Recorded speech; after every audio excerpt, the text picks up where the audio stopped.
Hello everyone, I'm here to do another weekly read, and I don't think this one is going to be a very long one because I don't have that many books to talk about, but I thought I will do it anyway because there are some exciting things going on. So the first thing is that Zimm from Zimm Reads has put a poll up to try to guess collectively the shortlist of the Booker Prize.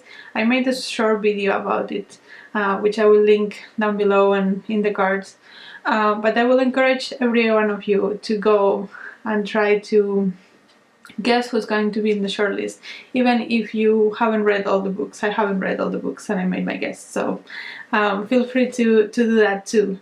I think it's going to be super fun. There's also a little bits of statistics here and there that is going to be really cool to make weird random correlations with. So yeah, I think please go there. It's going to be fun. The other thing that I wanted to do, I didn't remember to do this last week, and it's my reread project. So because the month of September has started and time goes very fast, I need to pick up my reread for September. So we'll see what we have here. Ooh, this is Our Sister Killjoy by Ama Ata Aidoo, which is a very short sort of novella from this Ghanaian author, and it's very poetic. It's like mixed with poetry. It's kind of not as much, but a little bit like Max Porter does, but better, in my opinion. And yeah, I really enjoyed this one when I read it first. It's a very short one, which is good, and I don't own the book because I lent it to someone and never came back, so I have to repurchase it. But I'm really looking forward to reread this one because I really enjoyed that one. Great! So that's all the housekeeping I had to do before I go into the books I read this week. And I didn't read a lot because my parents were here, so I was with them most of the time. And I was super tired when we came back, so I didn't read a lot. So I finished 3 books, 2 audiobooks and physical book that most of them I was already reading last week, so yeah. The first one I finished was my Dark Vanessa, and this was an audiobook. I had about 2 hours left last week and I finished it. And it's kind of a retelling of Lolita from the point of view of the girl who is abused by her professor, and she kind of doesn't recognize that she was abused. She thinks that she was in love with him, he was in love with her. He was very respectful and therefore there was no abuse. And yeah, it just follows that story and those feelings. I did think it was really dragging in the middle. Like, we get the idea that she thinks that she was not abused, and then it goes on and on and on, showing that how much she didn't think she was abused. And then in the end she kind of changes her mind about some things.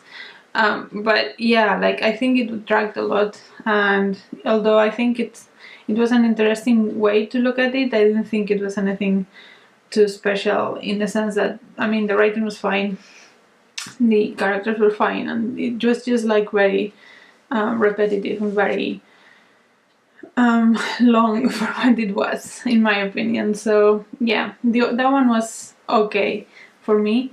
It's in the Booktube Prize final for fiction, and I hope it doesn't win, but we will see how it does. I have heard a lot of people enjoy it, so we will see. And then the other audiobook that I just finished today, and that's Don't Touch My Hair by Emma Dabiri, which I think in the US is called Twisted, and it's basically, it's kind of a view on colonialism from the point of view of, like, the topics are connected by the African hair, basically, and how it has been, all the ways that it has been devalued since colonialism. And I mean, when I went into it, I have heard a lot of good things about this, but I expected like the, you know, black hair is beautiful kind of thing, which it is, but it was so much more than that. It's not really about the hair, it's about the whole colonial power, but it's like the different topics are thread through her. So for example, it talks about the fact that how much culture has been destroyed because black hair had a very strong cultural significance in many tribes. They indicated stories and they indicated status. They wove their language into their hair, which is something that reminded me of in the Incan Empire, the Quechuas. They also did this kind of, they had a writing system that consisted on threads, and they made different knots and different colors, and then they put them together, and that made the story. It was their way of writing, and by the knots and the twists that they did in black hair, that was kind of their way of writing, which I find very similar in the topic. Instead of rope, it was hair, but like, you know, that kind of thing, and that all that was lost. So when we say that, you know, African culture often is seen as not having a history, a strong history, and not having like a very developed way of communicating, just because they don't have anything in writing. It's not that there is nothing to pass history and facts and things to the next generation. It's that we didn't realize that it was in people's hair. Stuff like that, but also things like right now we see black hair to be naturally kept and like woven in these different twists and stuff as a time-consuming thing. But the real question there is like, what do you want to do with that time? Who said that that's a waste of time? Who said that that time should be used on something else? It was the colonizers, it was the people that enslaved them and said, the moment that you're doing your hair for hours means that you're not working, without realizing how much value that has. And we don't question that the same way as we question, I don't know, how many hours people spend in church, and that's part of their culture and their spiritual thing, and it has a community value and it's seen as something productive. But we don't see women of the African hair in the same way, even though in many ways it had a similar role. So is it a waste of time or is it not? Like things like that. And also all the patterns that they have show a very complex knowledge of geometry that we never recognized. Africans are traditionally very good at mathematics historically. I mean, we have the Arabic numbers and everything, but it goes much deeper than that. Like the patterns in the hair do show a knowledge of geometry that we haven't still deciphered in the Western canon of mathematics. So yeah, all those things are, as I said, they're like connected through the hair, but it's much more than just the hair. It's a lot more about the culture and what's lost, and how the devaluation of the hairstyles affects the culture as a whole, and devaluates the culture as a whole. And I think it was brilliant. I think it was really, really good. It's not very long, but it's really brilliant.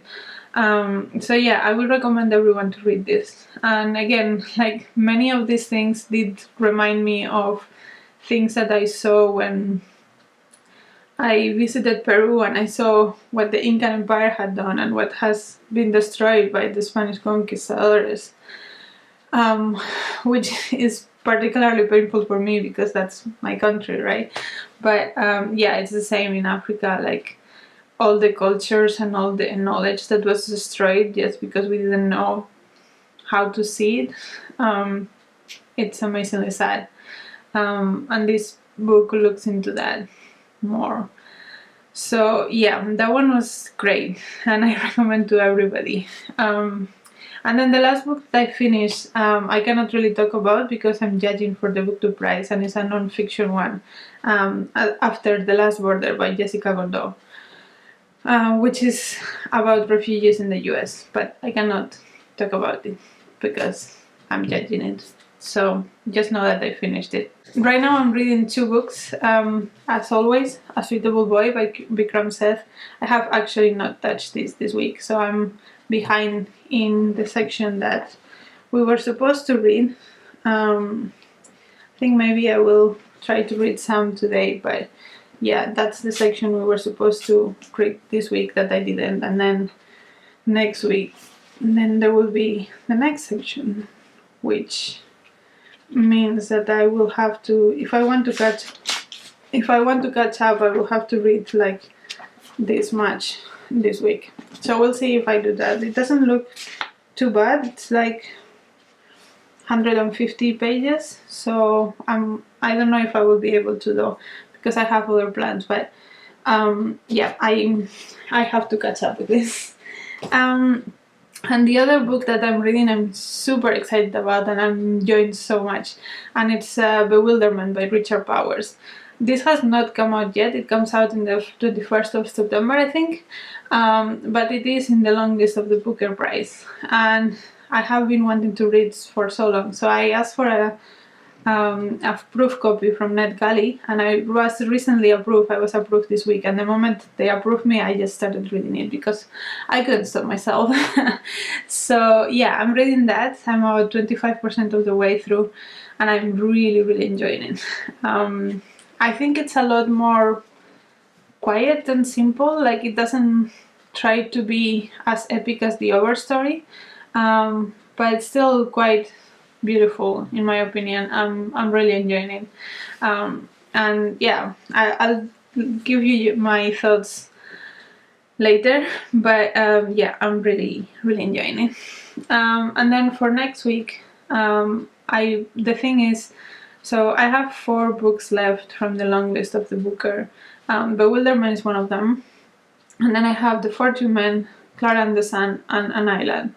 And I do have access to Klara and the Sun and The Fortune Man, so that's, I think, what I'm going to be trying to do next week, which means that I can make my predictions without only not have read An Island by Karen Jennings. And I'm not sure if I'm going to read that one because it's kind of difficult to get hold of, and yeah, I haven't heard of best things, so I don't want to spend a ton of money getting that one and then not liking it.